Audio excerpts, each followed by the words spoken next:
Hey everybody, welcome back. Saturday morning, it's May the 27th, 2023, and it's Memorial Day weekend. We've got our poppies here that we got from the American Legion family there in support of our veterans and things. And this weekend, Memorial Day is, we want to remember that it's about remembering the soldiers who have given the ultimate price and given their lives trying to protect our freedoms here in America. So I want to be sure and take time to remember that during this long weekend. If you're able to have Monday off, I want you to kind of hopefully enjoy that with your family and just kind of remember that or what this holiday is for. We just got back from Sheridan, as many of y'all know. We sent out a newsletter yesterday, kind of let everybody know some things that are going on this weekend, which we'll get to. But also, we just got back from the Rocky Mountain Leather Trade Show in Sheridan, Wyoming. It was a fantastic trip. It was a long drive for us. A lot of people that we talked to up in Sheridan were shocked at how long of a drive it is from where we are, because we are in Texas, so just Texas to Wyoming is a long enough distance. But when you live in South Texas, it's pretty much a full day just to get out of the state. The first day we drove, we made it to Amarillo and stopped the night, and then we made it to Sheridan, from Amarillo to Sheridan the entire next day. But it was a good trip. Kids got to see some mountains. I got to see some different country. We got to feel some cool weather. When we left Texas, it was about 90 degrees already. We had about 5 inches of rain, so that was kind of concerning just on our place with animals and things going on. I was worried about the amount of rainfall that we'd had, but everything seemed to work out great. We had a great time in Sheridan. Tuesday, when we got up and got moving around, we really didn't have a whole lot going on Tuesday, so we were able to kind of sightsee a little bit and kind of visit Sheridan. We went to King's Saddlery, and thankfully Ryan King was nice enough to give us a tour of the rope shop, and so the kids were super excited to see how ropes were made and that kind of thing. And we got them a couple King ropes to break out and try those in their next dummy roping that we go to in the fall when those kick off, and so they're excited about that. And then we also got to go through the Don King Museum. If you're ever in Sheridan, Wyoming, take the time to go downtown and go to the King Saddlery and to check out that museum. It's phenomenal. There's so much art, history, and creativity in that building that it's hard to see it all in a day. We could have stayed in there for a couple of days and still probably not seen all of the detail work that's in there. One of the really neat things that's in there is that they have Al Stoneman's benches and a lot of the furniture and pieces out of his shop on display in there. And to see those in person, if you've seen any of his books or used any of his resources that he created years ago, a lot of those pieces, like out of the bag, some of his books on making bags and things, some of those bags are actually on display in there.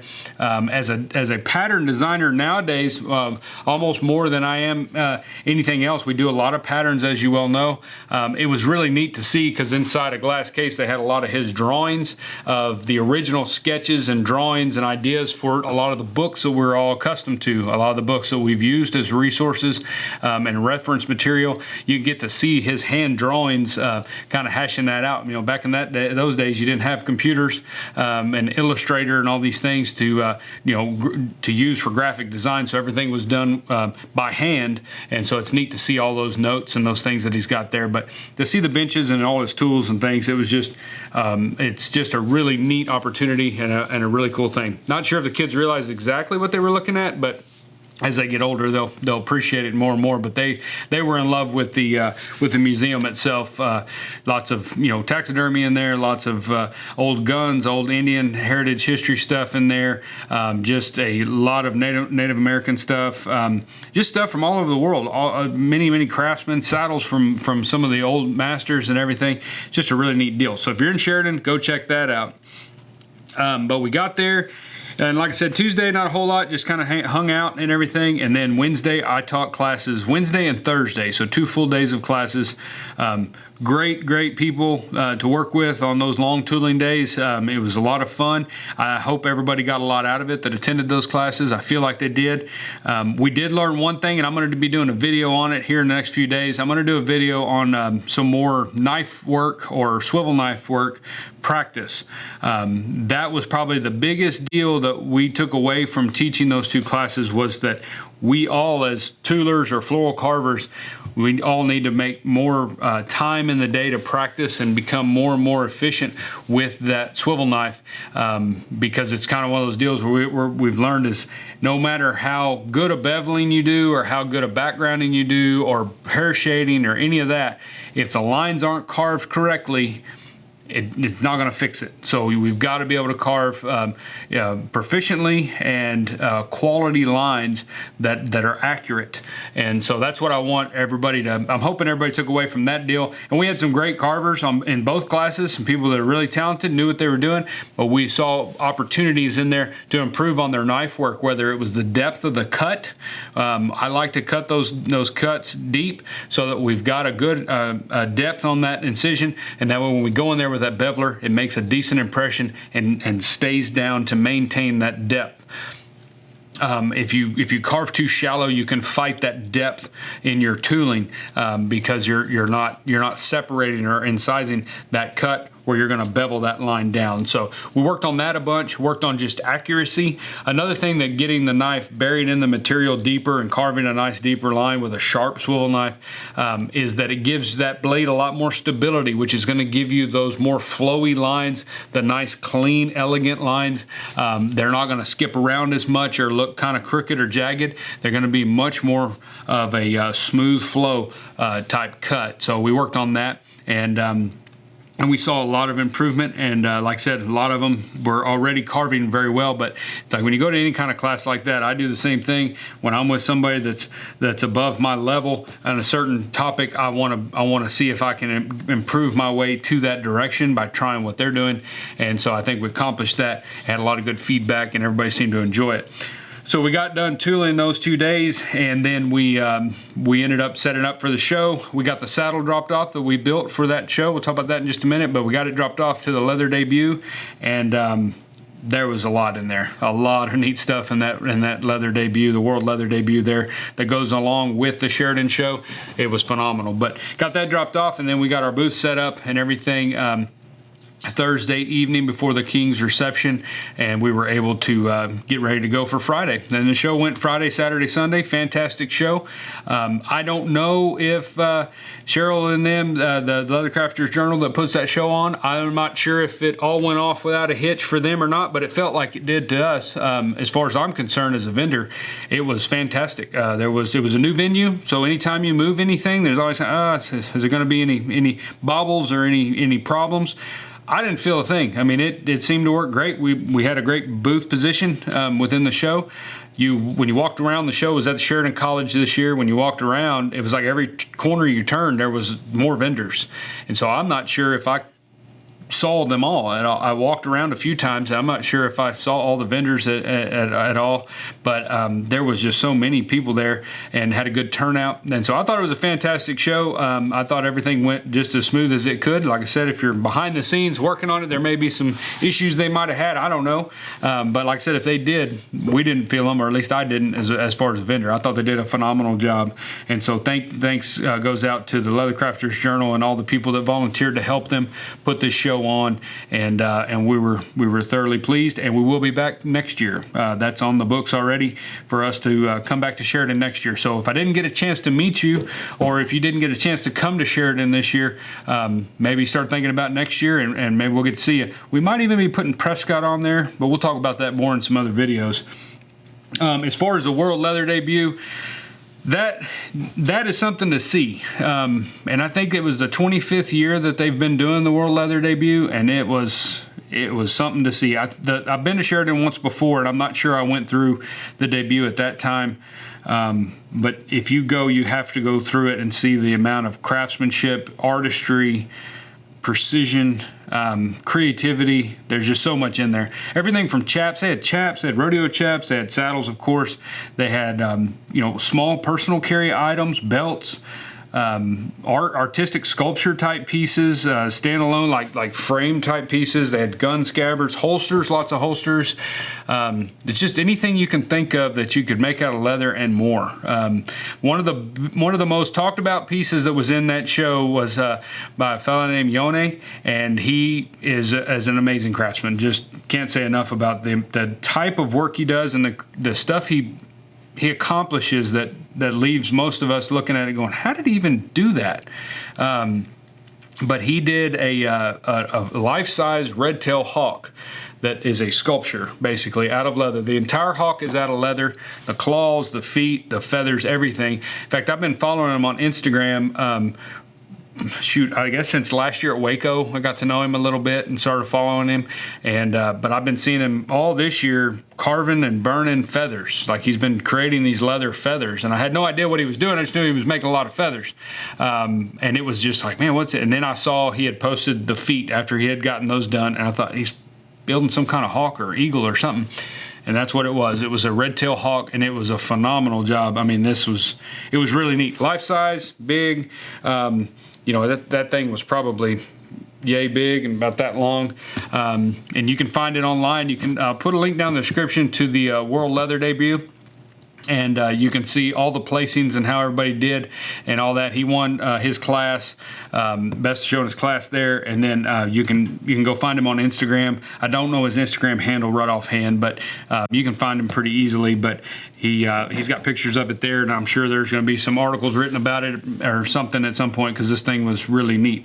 But yeah, and then as far as the saddle category, we took our saddle up there, and as you may know if you follow us on Instagram, and we've talked about it on the Monday briefings also, but we did a Texas ranch saddle that we modified the tree on some and did some things there to kind of make it a little unique. And then we did full floral carved saddle with 16 different native Texas wildlife species tooled into the floral. And that was probably one of the funnest saddles that I've ever built, and I just built it just for this debut, and just to try to push myself. I do some figure carving, as you know. We've done some stuff online with figure carving and things, but I don't consider myself a figure carver, but I want to be. I want to learn how to properly do pictorial work or figure carving, and I really enjoy doing wildlife scenes, stuff like that. I do graphite art and portraits and Western scenes and things like that on paper. So it's just a natural progression to try to implement that same artistry into the leather pieces that I make. And so I said, well, we'll try it for this debut. I mean, it's if you're going to something like this, you want to stretch yourself anyway and push your skill set and try something that maybe is a little bit past where you are,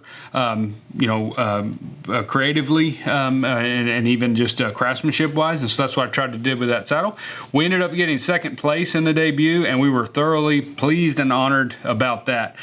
There was 13 saddles in the carved category, and then I think there was another 10 or so in the geometric. I think there was only 2 categories, but they said last year there was 13 total, and so across the category. So it was a big turnout this year.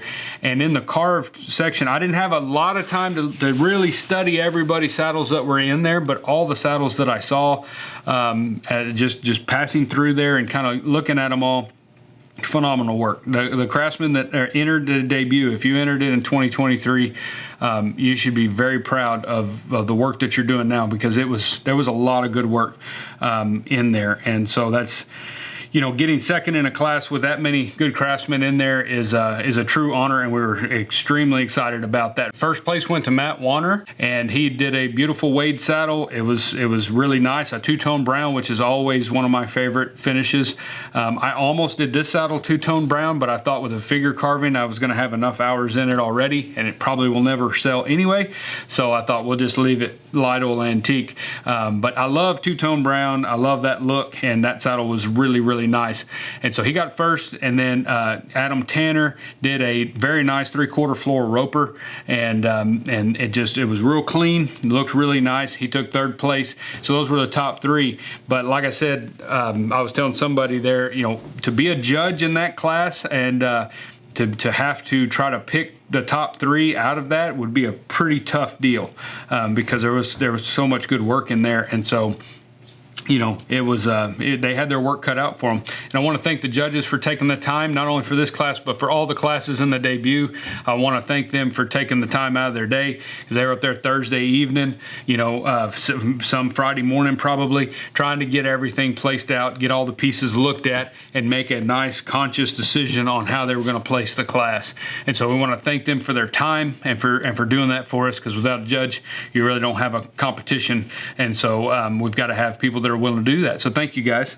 Another thing, during the show, we met so many people. I met so many people that, we go to Waco, and there's a lot of people there that we've seen there before because we've gone to Waco a couple times now. A lot of people that are kind of in our area, or at least have been to the shop because they live in Texas, and maybe a little bit of a drive, but they come down or we see them out and about. But when I go up to like Sheridan or Wyoming, maybe someday Pendleton, Prescott, I'm not from those areas, so I get to meet a lot of people who I know them online, or maybe they know us or follow our YouTube channel, and it's really neat to get to meet them in person. But there's so many new people that I don't see at other shows because they don't make it down all the way down this way. So, and some of those were actually from further than just Wyoming. They were from Australia, and there was one young lady that was in my class that was an absolute joy to teach and to be in class with all day, and I consider her a friend now, and she's from Tasmania, and we got to laughing in class because I told her that jokingly that I want to come to Australia and teach a class with her, or for her, put a class together over there, and I want to come down there, but I'll do it if she helps me smuggle out a Tasmanian devil and bring it home, because I want one. I just think they're cool. Absolutely not. That will not happen. She won't help me do that, so that's not going to happen. There's probably a bunch of laws having to do with bringing Tasmanian devils back to America without a license for sure. But she did bring me one on a coaster. She brought me this little one here and gave that to me, and then a little tea towel that has a Tasmanian devil on it. And she was telling me a lot about them and just kind of their history and kind of what type of animal they are and things. And she's very knowledgeable, and so I thoroughly enjoyed the visit with her, and I really appreciate this. These will stay in the shop as keepsakes, and so I've got my Tasmanian devil, so I'm good. Then I met another lady from a nice young lady from Australia as well, and she brought us a couple little things to bring back as like keepsakes. And this is one thing that I found this really intriguing, but it's a little leather pocketbook or little wallet kind of thing. And she told me that she did this in a class, and it's some type of dye work that you do with shaving cream. You probably may have seen that or done this in a class somewhere, but I have never heard of it, and it's really cool. This is very, very pretty. It's a very quality looking finish on this, and so I'm going to research that some because I think my kids would enjoy doing something like that. It's kind of fun. Probably a little messy right at first, but it's really, really neat. So I want to thank her for that. She also gave me this cute little bag. Now this little bag, I'll let those who might know what this bag is maybe comment below, or just giggle and know yourself what this bag is. But she brought this to me from Australia, and it is just a little pouch to keep some little things in, and it doesn't have any kind of seam or anything like that on there, and so it's really neat, and I really appreciate it. So it's going to be a neat little piece to have on my bench as a keepsake and a conversation piece. And then we met so many people there. I can't keep it all straight, but I got a lot of cards from people. Put a lot of faces to Instagram handles, faces to emails, that kind of thing. Folks that we've talked to for years, and we really appreciate it, and really enjoyed it. And other stuff, we're just working in the shop. Like I said, I do have that saddle here on display at the shop. Just to back up a minute, if for those that are in the area or going to be in the area or going to come by the shop, we had a few visitors right before we left that got to see it in person. If you'd like to come by the shop and see it, a lot of people have asked me is it for sale or anything else. It's like Dale Brisby says, if you listen to him at all, he always says, it's for sale, but it's not on sale. So that's kind of like that saddle. I definitely would entertain selling it, but right now at the moment I'm not in any hurry to sell it. I haven't really priced it yet. I have an idea of what it's going to cost, but I'm not jumping at the bit here to get it sold. It's going to sit in here on display, and I'm glad to have it. So maybe when the new car smell wears off a little bit down the road, we might be a little bit more open to actually selling it. But it's nice to have one that's brand new, that hasn't been ridden, that's in my shop just for display or just to have in there. In my shop's history as a custom saddle maker, and many of y'all may feel this way too, you get a saddle done, the customer's there that day or maybe at the most a week later to pick it up, and it's gone. And then when you have customers come in, they want to see one of your saddles done, and usually only have some you're working on to show them, or pictures. Maybe some used ones sitting on sales for, like we do right now. But it's very rare in my shop's history that I've had any new saddles that we've built that are just sitting there ready to be purchased, or at least to look at. And so it's kind of nice to have this one. I have a goal this year. We've closed our custom books in January, just for the year. For right now, it's not forever, but just for the year, to try to get our list caught up and cut down some, because I'm trying to create space for two things. One, for creating more content, videos, patterns, projects, that kind of stuff for DG Leathercraft, which is the teaching side of this business, which is why you're here. But then also too, I want to have room every year to be able to build, a certain amount of saddles that I want to build that will be for sale. And they're not all going to be like this one. Then build some rough outs or whatever. But I want to build some saddles based on what I want to see in a saddle. What my 20 years of building saddles full time has kind of taught me, and me further developing saddles that I think would be very popular, or work good, or function better, without having to go buy a spec sheet or a customer's order form, and trying to stay within those certain boundaries. So that's something that I'm playing with. What's going to happen is, going forward, is what I'll probably do is open up a certain number of spots every year for my clients, because we have a lot of return customers. About 85 to 90% of the saddles that I build currently are for customers who already have our saddles. So that makes it really nice to work with those guys. They know how I work, I know how they work, I know what they're looking for. So I want to keep some spots every year where if they want another one, we can serve them and get them some going. And then possibly if a new customer wants one, we have a spot open, we can help them with that. But mainly, like I said, I want to leave some space open for DG Leathercraft, and space open for building some saddles that I want to build. So hopefully at some point when somebody comes in my store, we may have 3 or 4, maybe even 5 or 6 saddles available right then that are sitting on sales for, that somebody can look at, feel the finished product, sit in the finished product, make a decision without ordering and wondering if it's going to be what they want.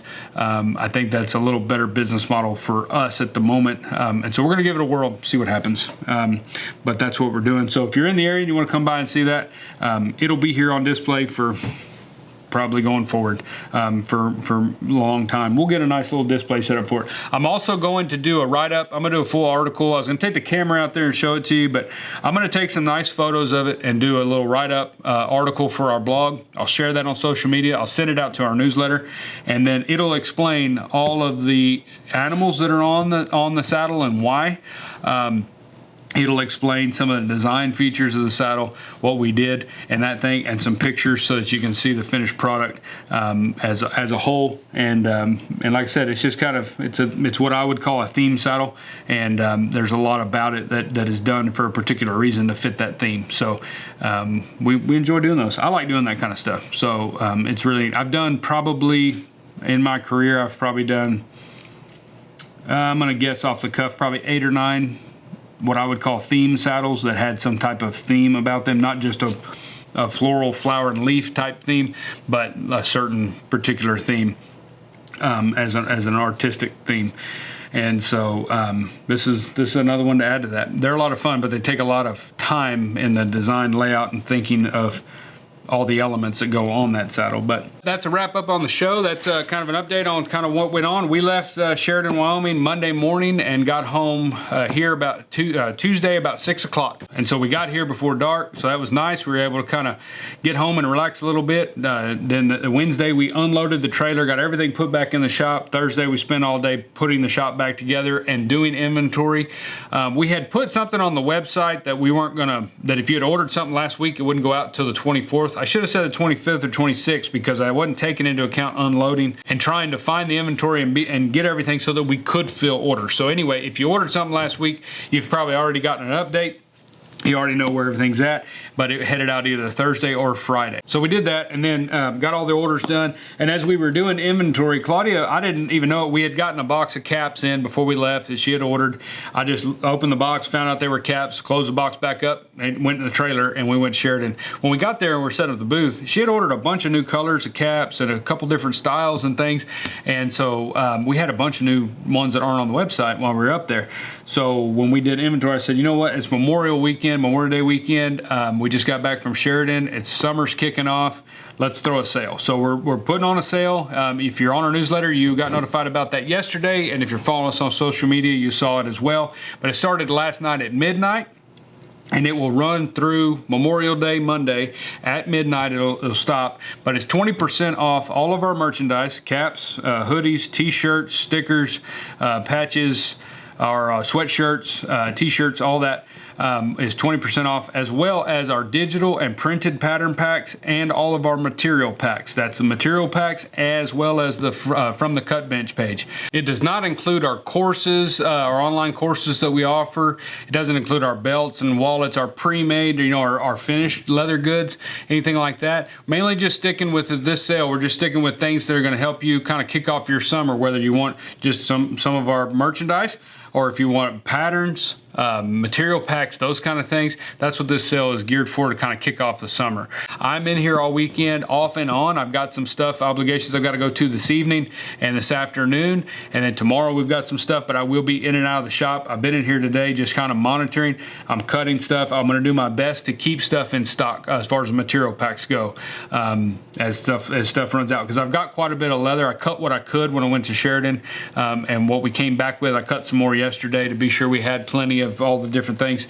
So if something says sold out, be sure and check back the sale. You can shop as much or as little as you want to. There's no coupon code needed. You're not going to have to enter any kind of code or anything. When you go to checkout, it'll have all your little discounts right there on the products that you have in there that are eligible. So I appreciate you guys watching. If you haven't already, be sure to go to dgsaddlery.com and sign up for the Leathercraft newsletter. We'd love to have you in there.